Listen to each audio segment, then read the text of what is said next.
puedo ayudar en algo? No. Es que iba a ver a Emiliana, pero en esta casa tan grande todavía me pierdo. Con permiso. Espera, tranquila. ¿Cuál es la prisa? Ven, platiquemos. Cuéntame, ¿cómo te ha ido estos días aquí en la casa? ¿Todo bien?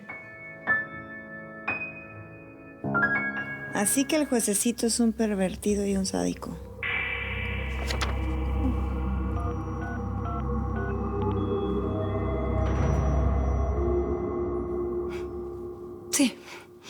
Sí, estoy muy contenta. Emiliana es una niña maravillosa. Sí, ella es especial. Cariñosa, inteligente. Me recuerda mucho a su mamá. Cada vez que veo a Emiliana es como si Mónica estuviera aquí. Ah, disculpa. Dime. ¡Ay! ¡Qué seco conmigo! ¿Te pasa algo? No, todo está bien. ¿Qué pasa? Oye, ¿ya vas rumbo a la oficina? Sí, voy saliendo para allá. ¿Y por qué sigues en la casa? Si hace un rato me dijiste que ya te ibas para allá. No encontraba las llaves del auto. Bueno, necesito hablar de algo que no puede esperar. ¿Está bien? Lo platicamos en la oficina, ¿sí? Bien, bye.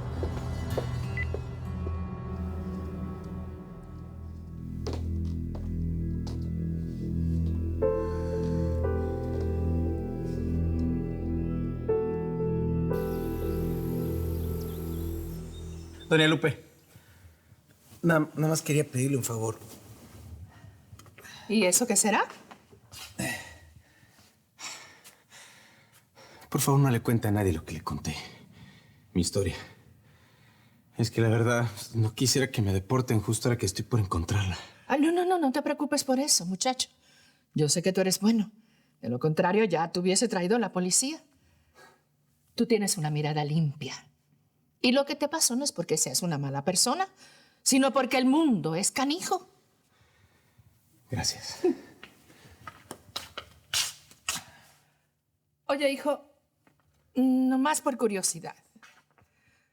¿Por qué tú dices que ahora estás más cerca que nunca de encontrar a tu novia? ¿Es que tienes alguna pista nueva, algo? No, es que la vi. Yo venía montado en el autobús y la vi parada en una esquina. Me bajé corriendo y fue por eso que se me abrió la herida. Pero está aquí en el barrio. De eso sí estoy seguro. Y yo la voy a encontrar, doña Lupe.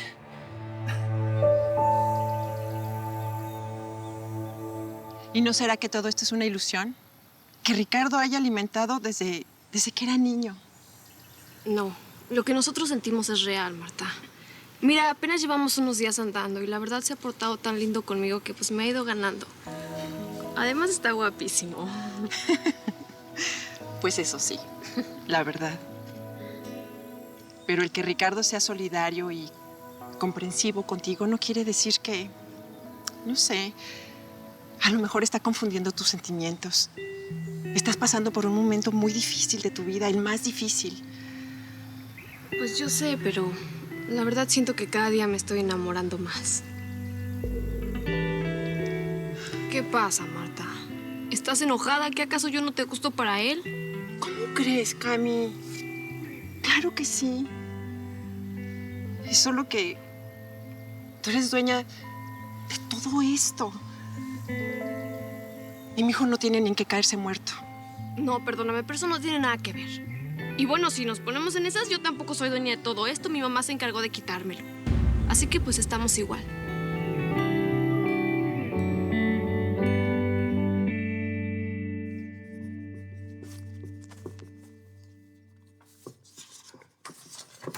Listo.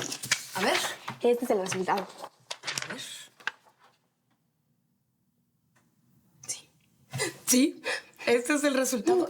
Emi, estoy impresionada. ¿Resolviste todas las operaciones sin un solo error? ¿Está usted muy bien en matemáticas, señorita? Te lo dije. Wow. Te lo dije. Emi, de verdad necesito platicar contigo de algo muy delicado. A ver, ¿qué pasa? Cuéntame. ¿Estás preocupada? ¿Qué tienes? Sí. La verdad, sí, estoy un poquito preocupada. Me quedé pensando en eso que me dijiste de que el juez Figueroa es muy cariñoso contigo. ¿Por qué? Yo me imagino que tu mamá te debió haber advertido que tuvieras cuidado con las personas que por fuera aparentan ser muy buenas, pero que realmente no lo son tanto. Sí. Recuerdo que la primera vez que fui a la vendimia me dijo que tuviera cuidado porque iba a haber muchos trabajadores. Pero pues con el juez Figueroa yo creo que es diferente, ¿no? Digo, él es amigo de mi mamá. ¿Él la conoció? Sí, bueno, tal vez ella no tuvo tiempo de conocerlo realmente. ¿Tú sí lo conoces? Emi, casi siempre lo que nos dicen es que nos cuidemos de los extraños, ¿no? De las personas que no conocemos. Pero lo que no recordamos es que los abusos a menores se dan muchísimo entre nuestro propio círculo de confianza, incluso la misma familia. ¿Abusos? Sí, sabes de lo que te estoy hablando, ¿verdad? Hay quienes se aprovechan de la inocencia de los niños para tocarlos de forma inapropiada. Y eso es abuso, Emi. Son personas enfermitas que muchas veces engañan a los niños o a las niñas haciéndose pasar por muy cariñosos, cuando en realidad lo que buscan es aprovecharse de ellos. Sí me entiendes, de verdad. Sí, mi mamá me lo contaba todo el tiempo. Y pues en la escuela también lo hacen a veces. Pero bueno, yo creía que con el juez era diferente. Ay, no sé. A mí la verdad no me dio muy buena espina. Así que mejor no levantemos piedras porque pueden salir arañas, ¿verdad? Esa frase la decía mi mamá todo el tiempo. Y nunca se la escuché a nadie más. Ella también me la enseñó a mí.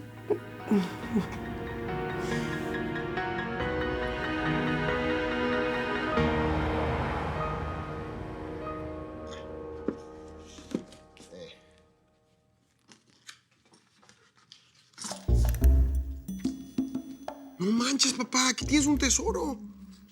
Ah, me da mucho gusto que ahora sí te estés interesando por la buena literatura. Gabriel, ¿qué es esa porquería? Hazme un favor, tírala donde está el periódico para reciclar y, por favor, tírala allí inmediatamente. Yo no sé por qué está aquí todavía. Seguramente olvidé de sacarlas de la caja y tirarlas hace como 20 años que las tenía por ahí. Pero estás loco, papá, esto vale una fortuna. Hijo, pero ¿cómo va a valer una fortuna esa porquería con monitos?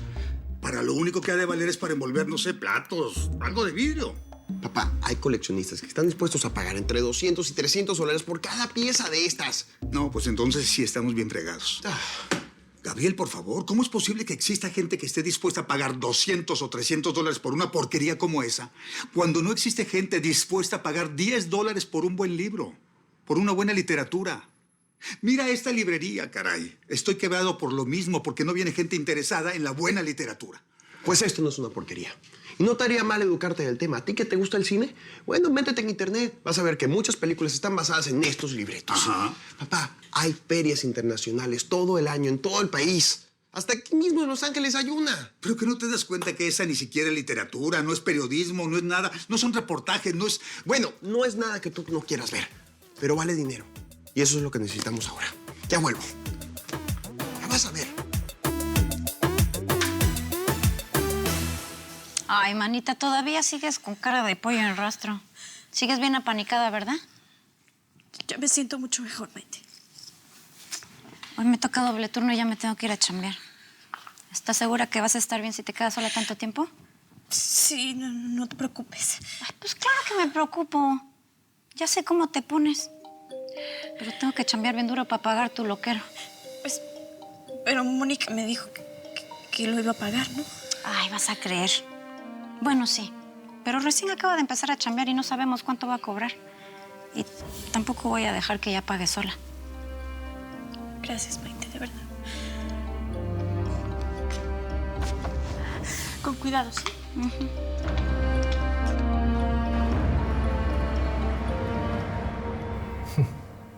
Es increíble. Así es. El honrado juez Manuel Figueroa no solamente paga por mujerzuelas, sino que es un sádico al que le encanta hacerlas sufrir. Qué golpe de suerte, ¿no? Lo único que me preocupa es de dónde salió ese anónimo. ¿Y por qué apareció justamente ahora que estamos investigando al juez? Eso no tiene ninguna importancia. Es obvio que el juez tiene muchos enemigos y alguien quiere ser nuestro aliado. Control. Tienes que controlarte. Tienes que controlarte. Controla.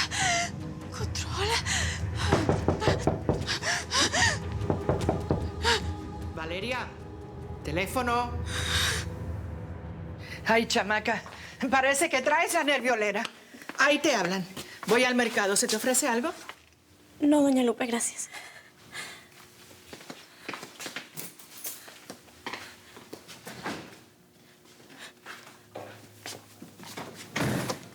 Bueno. ¿Cómo amaneciste, mi Vale? ¿Cómo te has sentido? Mejor. Gracias. Te quería avisar que ya le pedí a una amiga que me ayudara a encontrarte un especialista que te atienda. Es que a mí me da mucha pena que tú y Maite tengan que cargar conmigo. Ay, ¿y para qué estamos las amigas? Aguanta un poquito, mi Vale. Apenas yo tenga los datos, te llamo. Gracias. Cuídate, por favor. Tú también, Mónica. Bye. Disculpa. No te me acerques. No me toques.